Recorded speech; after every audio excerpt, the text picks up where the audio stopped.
সন্তানকে দুধ খাওয়াচ্ছেন, গরু দুধই তো, এলাকার পরিচিত ফার্ম থেকে কেনা, বিশ্বস্ত, তা হতেই পারে, কিন্তু প্লাস্টিক বা পলিথিনের প্যাকেটটা, ওটা কি নিরাপদ? জানেন না আপনি। যাচাই করার সময় ও সুযোগই বা কোথায়? ফলে সন্তান প্লাস্টিকও খাচ্ছে, মাইক্রোপ্লাস্টিক। হয়তো আপনি নিজেও বা পরিবারের অন্যান্য সদস্যরাও ওই দুধ খাচ্ছেন। আসলে আমাদের শরীরের রন্ধ্রে রন্ধ্রে মাইক্রোপ্লাস্টিক।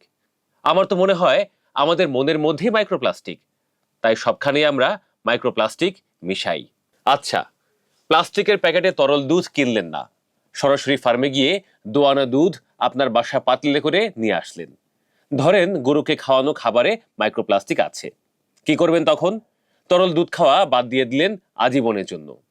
ভালো ব্র্যান্ডের টিনের কৌটায় গুঁড়া দুধ কিনলেন, কিন্তু জানতে পারলেন সেখানেও নাকি মাইক্রোপ্লাস্টিক আছে। দেশে একটা গবেষণা হয়েছে, সেখান থেকে জানা গেছে সব রকম দুধে মাইক্রোপ্লাস্টিক আছে।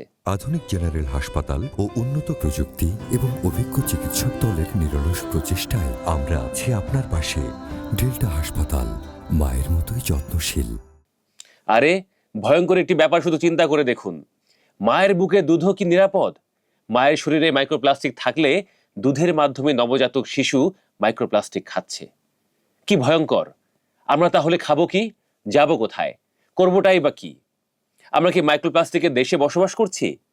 আমাদের কোষের ক্ষতি হচ্ছে, হরমোনের ভারসাম্য হারাচ্ছে, পরিপাকতন্ত্রের প্রদাহ হচ্ছে, আমাদের পেটে, ফুসফুসে, মগজে প্লাস্টিক আর প্লাস্টিক।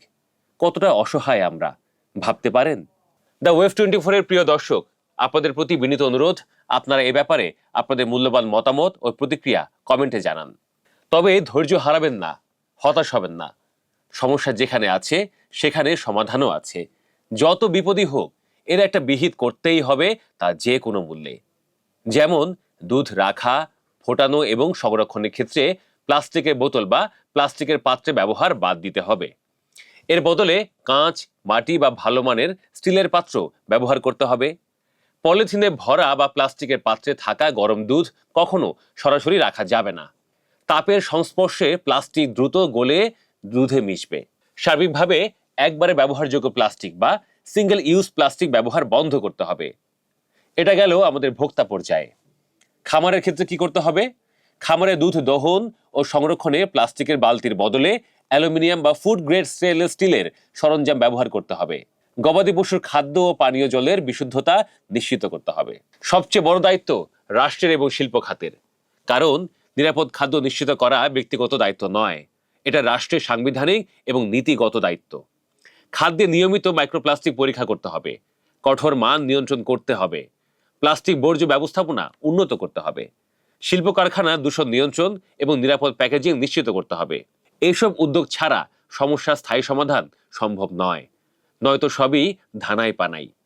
একই সঙ্গে খাদ্য উৎপাদনকারী প্রতিষ্ঠানগুলোকেও আরো নিরাপদ উৎপাদন এবং সংরক্ষণ ব্যবস্থা গড়ে তুলতে হবে।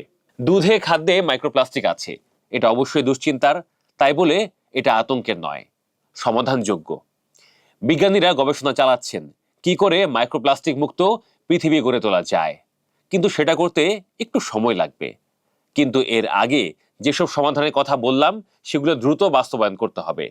দিন শেষে এটা দুধের গল্প নয়, বরং আমাদের খাদ্য, স্বাস্থ্য, জীবন এবং পরিবেশের প্রশ্ন।